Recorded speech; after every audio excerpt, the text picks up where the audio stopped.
Student আশা করি তোমরা সকলে খুব ভালো আছো। তো তোমাদের সবাইকে রবিউল কোচিং চ্যানেলে ওয়েলকাম। তো আজকে অনেকদিন পর একটা ভিডিও নিয়ে আসলাম তোমাদের হাই মাদ্রাসা বোর্ডের জন্য। আজকে আমি জীবন বিজ্ঞানের চিত্র সাজেশন নিয়ে আলোচনা করব। যারা ভিডিওটি দেখবে এবং প্র্যাকটিস করবে আমার এই চিত্র সাজেশনটি অবশ্যই কিন্তু কমন পাবে, আমি 100% বলছি। গতবারে 100% কমন ছিল, এবারও 100% কমন থাকবে, এর কোনো ব্যতিক্রম হবে না। এবার আমরা প্রত্যেকটি সাবজেক্টের সাজেশন নিয়ে আসবো খুব তাড়াতাড়ি, সাজেশনের কাজ চলছে, তোমরা ওয়েট করো। অবশ্যই কিন্তু সাজেশনগুলি পেয়ে যাবে খুব তাড়াতাড়ি, এবং ভিডিওটি তোমার বন্ধুদের সাথে অবশ্যই শেয়ার করবে, তারাও যেন এই সাজেশন দেখে উপকৃত হতে পারে। তো দেখো, তোমাদের জীবন বিজ্ঞানের দুটি চিত্র আসবে, ১ নম্বর অধ্যায় এবং ২ নম্বর অধ্যায়। ১ নম্বর অধ্যায় থেকে একটি চিত্র থাকবে এবং ২ নম্বর অধ্যায় থেকে একটি চিত্র থাকবে। যে কোনো তোমাকে একটি চিত্র অঙ্কন করতে হবে, তার মধ্যে ৪টি অংশ চিহ্নিত করতে হবে, সেখানে ২ নম্বর থাকবে, এবং চিত্রটা তোমরা যে আঁকবে সেটাতে ৩ নম্বর থাকবে। তো অবশ্যই কিন্তু মন দিয়ে দেখো কোন চিত্রগুলি এখন থেকে প্র্যাকটিস করবে।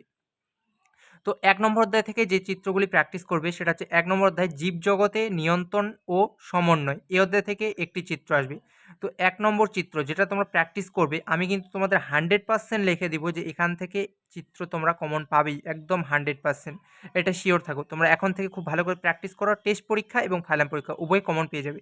এর বাইরে কোনো চিত্র করতে হবে না। তো ১ নম্বর চিত্র যেটা করবে, মানব চক্ষুর লম্বচ্ছেদের একটি পরিচ্ছিন্ন চিত্র অঙ্কন করে তার ৪টি অংশ চিহ্নিত করো। খুব ভালো করে প্র্যাকটিস করবে, এবং যে কোনো তোমার যে অংশগুলি পড়তে ভালো লাগবে তার যে কোনো ৫টি অংশ চিহ্নিত করে আসবে তুমি। ঠিক আছে? ৪টি অংশ যেহেতু বলে, সেক্ষেত্রে তুমি ৫টি, একটি বেশি করে আসবে। ঠিক আছে? সেক্ষেত্রে কোনো তোমার ক্ষতি হবে না, লাভ হবে বরঞ্চ। ঠিক আছে? আমি সবাইকে বলি, আমার স্টুডেন্টদেরও বলি, একটা পয়েন্ট সবসময় বেশি দেবে কোয়েশ্চেনে। যদি ৪টা পয়েন্ট চায় সেক্ষেত্রে একটা পয়েন্ট সবসময় বেশি দিতে হয়। ঠিক আছে? সেক্ষেত্রে নম্বরটা আরও ভালো পাওয়া যায়। তো ২ নম্বর চিত্র যেটা প্র্যাকটিস করবে সেটা হচ্ছে একটি আদর্শ নিউরনের পরিচ্ছিন্ন চিত্র অঙ্কন করে যে কোনো ৪টি অংশ চিহ্নিত করো। এই দুটা থেকে একটি প্রশ্ন আসবেই, আমি বলে দিচ্ছি, একদম 100% গ্যারান্টি। এ দুটা যদি তোমরা প্র্যাকটিস করতে পারো, যারা খুব দুর্বল তারা শুধু এ দুটা চিত্র করে রাখো, আর কোনো চিত্র করতে হবে না, কোনো কিছু চিত্রের জন্য হাতও দিতে হবে না। ঠিক আছে? এই দুটো চিত্র খুব ভালো করে প্র্যাকটিস করো, এই দুটার মধ্যেই একটা থাকবে। এই দুটো কিন্তু খুব খুব গুরুত্বপূর্ণ প্রথম অধ্যায় থেকে। ঠিক আছে? আমি চিত্রটা দেখিয়ে দিচ্ছি তোমাদের নিউরনের, যে চিত্রটি তোমাদের প্র্যাকটিস করতে হবে খুব ভালো করে, এখন থেকে মন দিয়ে কিন্তু প্র্যাকটিস করবে। ঠিক আছে? তো দেখে নাও তোমরা ১ নম্বর চিত্র যেটা প্র্যাকটিস করতে হবে তোমাদের, সেটা হচ্ছে এই যে নিউরনের চিত্র। এই চিত্রটা তোমরা খুব ভালো করে প্র্যাকটিস করবে, আর এই যে পয়েন্টগুলো দেওয়া আছে চিহ্নিতটা, ঠিক আছে? এখান থেকে যে কোনো ৫টি পয়েন্ট তুমি খুব ভালো করে মন দিয়ে মনে রাখবে। ঠিক আছে? পড়ে নেবে। আর হচ্ছে তোমার চক্ষুর চিত্রটা যেটা তোমাকে প্র্যাকটিস করতে হবে, সেটা দেখিয়ে দিই তোমার। ঠিক আছে? তোমাদের এই যে এই চক্ষু চিত্রটা খুব ভালো করে এখন থেকে প্র্যাকটিস করবে। ঠিক আছে? এই দুটার মধ্যে একটা আসছেই, একদম গ্যারান্টি। এবং দ্বিতীয় অধ্যায় থেকে তোমরা যে চিত্র দুটি প্র্যাকটিস করবে সেটাও দেখিয়ে দিচ্ছি আমি। দ্বিতীয় অধ্যায় তোমাদের হচ্ছে জীবনের প্রবাহমানতা। জীবনের প্রবাহমানতা থেকে যে চিত্র দুটি প্র্যাকটিস করবে এই অধ্যায় থেকে, সেটা হচ্ছে ১ নম্বর মাইটোসিস কোষ বিভাজনে মেটাফেজ দশার একটি পরিচ্ছিন্ন চিত্র অঙ্কন করো এবং তার যে কোনো ৪টি অংশ চিহ্নিত করো। এটি করবে। আরেকটি করবে, এটা হচ্ছে একটি ইউক্যারিওটিক ক্রোমোজোমের অঙ্গ সংস্থানের চিত্র অঙ্কন করে যে কোনো তার ৪টি অংশ চিহ্নিত করো। এই দুটি করলে এখান থেকে একটি পাবে। ঠিক আছে?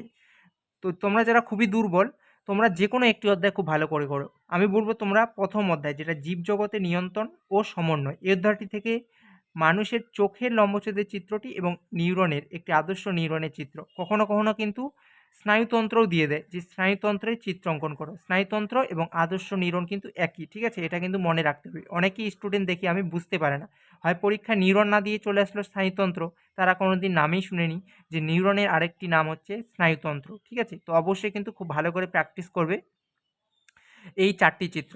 যারা খুবই চিত্র ভালো অঙ্কন করতে পারো এবং করার ইচ্ছা আছে, তার যে ৪টি চিত্র দিলাম সেই ৪টিই করে রাখবে, এখনও যেহেতু অনেক সময় আছে, এবং যে কোনো একটি অধ্যায় থেকে করলেও তোমরা কিন্তু হয়ে যাবে। ঠিক আছে?